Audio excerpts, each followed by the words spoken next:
guys, Real Housewives of Potomac reunion part 1.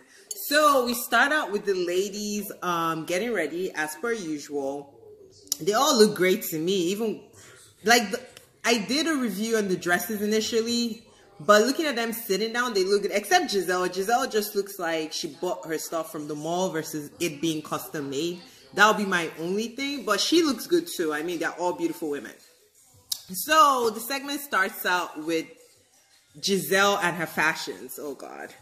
And she defends it though. She defends, apparently she has someone that is not technically a stylist, but helps her. I think it's the guy that probably does her hair that we saw in the previous seasons. So she says, well, I still use the same person. I look good. And Candice is like, well, you know, you like telling her you could improve in some things. And she tries to read Candice. Candice looks good. Candice is like, the stuff I wear, other people can wear and look good in it. And she's like, well, I love my fashions. I ain't going to change. And Karen reads her for Phil. Karen is like, she's going to stay here. There will be no improvement. Leave her alone. Then we'll go to Mia's segment. Mia being the new girl. They're asking her how she feels. She feels good. I like Mia because Mia she doesn't back down from anyone. She's quite bold. Minus the little white lies, which don't make sense. But they start with her, they play her background and how everybody kind of talks about her and how she introduced herself with the surgeries and everything. So they go around with the girls and they're like, well, Candice, what do you think about Mia at first? Candice is like, initially, I loved her. Then they go to Giselle. Giselle is like, well, I did like her, but we did have some bumps in the road. Then Candice is like, and oh, Giselle was like, she's very honest, she's very forthright, like she shares a lot, and I think she's quite honest. Candice is like, she lies a lot. Apparently, the clitoroplasty she spoke about, she didn't have. And we find out that she didn't actually have vaginal births. Not that it matters. Like, girl, do you. If your clit needs to be worked on, let it be worked on. But they talk about, well, you had C-sections. They talk about G paying her $10,000 for an hour or 2 hours. Like that. I think she was probably a high-end escort. I think. Because that makes more sense. Because who pays someone to talk to them? So she justifies it. She's like, G was basically, I guess, an investor in the men's club where she worked at in North Carolina. And he was interested in her, but she wasn't interested. But she had this friend that had some issues. She was Haitian and she had like the earthquake issues and G helped her with it. And that's when Mia started falling in love with G because she felt like this man was actually a good person versus a pimp that runs the club. So that makes sense. And I was just like, okay, let's see where this goes. But Mia's about to answer for a whole bunch of lies, and I don't know if she's ready. But I'm here for it. So Mia kind of continues to delve into her relationship with G, because she came across like she was self-made, which she did come across like she was self-made. But come to find out, let me get this up so that you're not seeing up my nose. Come to find out, basically, G helped her start her business. She said she had massage envies prior to G. And he had, I guess, franchises with McDonald's, plus other investments. And he invested in the Joint Practice, which is a chiropractic franchise which he owns. But he's invested in 2 out of all the 8 sites that they have. So it doesn't matter. He married her. He loved her. He knew who she was and what she was. If he chose to invest in her, there was something there. Like, it doesn't mean that if you strip or if you slept with someone for money, you can't, like, turn your life around. And obviously they've been married for at least 8 years, I think, and basically the businesses have been going well. So at the end of the day, Mia probably had to strip to take care of herself, and when she met G basically took her out of the strip club or whatever she was doing back then. So I don't really fault her for her past or anything like that, but she did come across a little bit condescending, a little bit too busy for, you know, too cool for school. So I would tell her, girl, chill. Then Andy asked her about the whole green-eyed bandits thing. Was Karen in your ear? And she's like, no, I'm my own woman. And Giselle just, I don't know. She's quite frustrated. She's very frustrated. And she's like, well, I think Karen was in her ear. Karen is like, Mia is her own person. I don't have to tell her nothing. We are mutually exclusive. Unlike you and your little Robin, who is codependent with you, which is so true. But Mia's segment, I felt like Mia kept it 100. It was, you know, there was a lot of accusations of lies, which she has lied. But I think it's probably part of like being nervous and trying to get the whole reality TV type vibe for her. Then we go to Giselle. Oh my God. Her whole playback was a little sad because you see her daughters reading her for filth. Everybody else reading her for filth. Her claiming it was a pandemic that broke up her and Jamal's relationship. Her claiming she's dating a commentator that is in his 30s. Then just different things. Then they come back and they're like, well, who is this guy? And she's like, well, let Andy ask the questions. And Andy's like, where's the guy? Of course he's not here. Of course not. If you watched last season's reunion, you know what I'm talking about. But Andy's like, well, Wendy probably knows this guy. And Wendy's like, well, I know a guy that dated her before, but I don't know if he's the current guy she's talking about. Then Giselle busts out Van Jones. I don't even think Van Jones likes dating black women. And no shade, like that's his preference. But Wendy's like, I know Van Jones, and I know the types of women he likes, and he likes women of integrity. And I was like, Wendy, take your leg off this woman's neck, Wendy. My sister, calm down. For some reason, Andy doesn't really go into more details on the whole Van Jones thing, but they kind of move on to Jamal. And they're asking her about the timeline when they broke up. And she says, I don't know. Who doesn't know when they broke up? Especially you're dating the man ×2. Like, this is the second time around. And this was supposed to be perfect. You were bringing the family together. But she's like, January, February, indication of lies. Wendy's like, Andy, this timeline makes 0 sense because Jamal did a live in December saying he was single as hell. And Giselle tries to justify talking about, I don't think that's what he meant. What else could he mean, sis? What else could he mean? But anyways, I'm just like, girl. So they go in a little bit of a segment and Andy brings up how Grace failed the learner's permit test 5 times. And I guess Karen's point was like, is she embarrassed? Because that's kind of like a lot, you know, because it wasn't the driving part. It was just the studying part, which is quite basic questions, if I remember from when I did it. But yeah, Karen is like, so is Grace pissed? But Andy kind of plays it off and he's like, even though he was the one that brought the shady question up, he's like, no, it was kind of a cute moment. And they kind of played off like, oh, Jamal can't drive, blah, blah, blah. I know they talked about the tax stuff, but nobody cares about that. She's not with Jamal anyway, so the tax stuff is really not her business.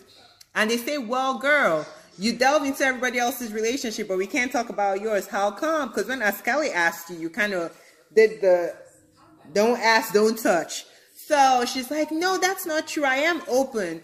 And Candice is like, no, girl, you're not. And Wendy is like, not only does she put up a wall, she basically just like kind of kills it.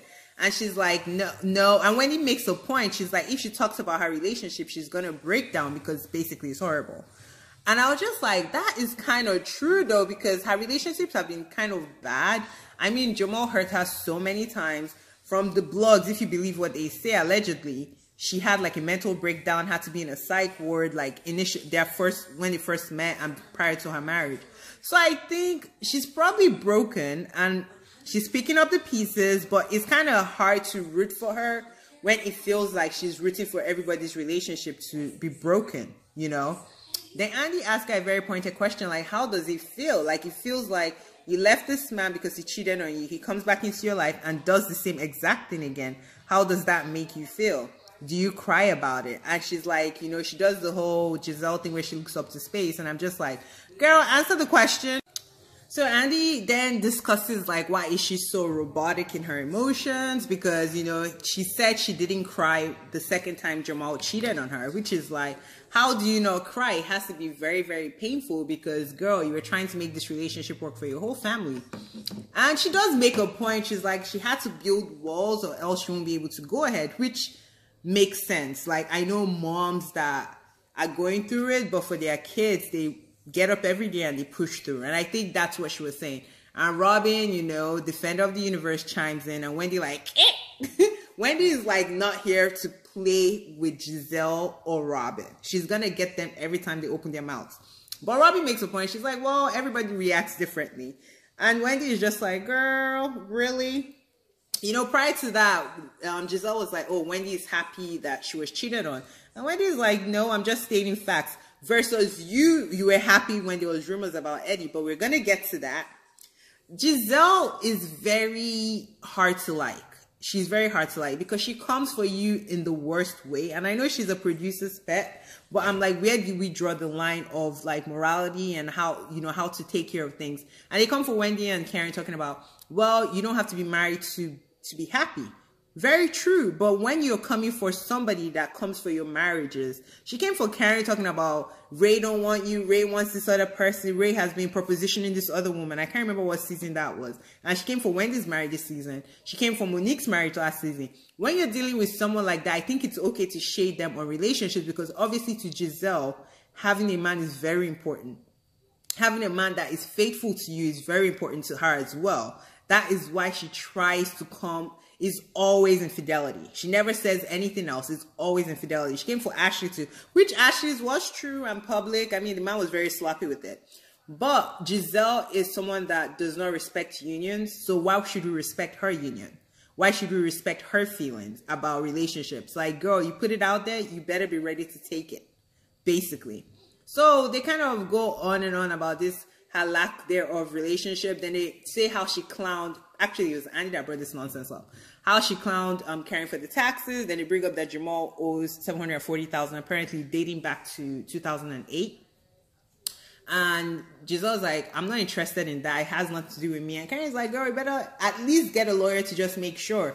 And Andy makes a very pointed fact, like, well, it might not affect you directly per se, but some of you share 3 children. So it affects your children somehow. And she's like, oop. And like, oop. And she's like, it doesn't affect me. I don't blame her. Like, I would distance myself, especially you cheated on me. We ain't together. I ain't doing no tax nonsense with you. You figure that crap out. That's your problem, not mine. And my children are definitely going to be away from all that nonsense. Hell no. Next, we have Askali comment, and they're like, oh, everybody on the internet loves your fashion. Who would you style here if you have the chance? Of course, the obvious answer is Giselle. But Giselle refuses help, as she always does. And I'm just like, girl. Then we start Candice's segment and all her problematic ways. The salad toss, the mom, the husbander, her signing, which was a good little thing that happened with her. And she was very happy about that. So we start with the positive, like, oh, you just signed your first record deal. And she's like, yes. They're like, who has listened to the album? Most of the ladies have. Ashley said she will. They compare just jokingly, like, do you think Candice's Drive Back versus, I guess, Coffee and Convo? I don't know what her stuff is. The Coffee song Ashley sang, which one is better? Personally, I think Candice's is better, but of course, Ashley stood up for herself. She's like, we did that. Candice's doesn't ride on her, which is really interesting. Then they talk about the husbander. Girls, do you think Chris is riding on Candice's coattail? The girls are like mute because it's awkward. And Ashley gives a very reasonable and polite response, unlike what I thought she would give based on their history. She's like, well, Chris just came off a pandemic. His restaurant was closed down. He gained a little bit of weight. He's drinking more. So maybe he just needed something to kind of boost his ego. And Candice is like, he's not drinking more. That's the normal amount of what he's drinking. And she's like, well, everybody is going to be different from a pandemic. Then they go to the mom's thing, which was really the truth, because the mom was the one going around saying crap about her husband. Nobody knew anything. She was one that said, this Negro just came from home acting like, you know, he came from work. He's basic, Candice is paying for everything. And we find out Chris is on the deed. So everyone that has been speculating this marriage is in perils. Chris is going to have to take half of the house. And that's a nice house. I'm from Maryland. Real estate out there is sickening. Like, that house is probably close to $1 million, if not more than $1 million. So if Chris don't work, Chris will be good. He's going to take half of that whenever he leaves. So they tell her, well, why you mad at everybody but your mom? And she's like, well, I need a tissue. Even Andy starts to make the square for her because we know it's about to be,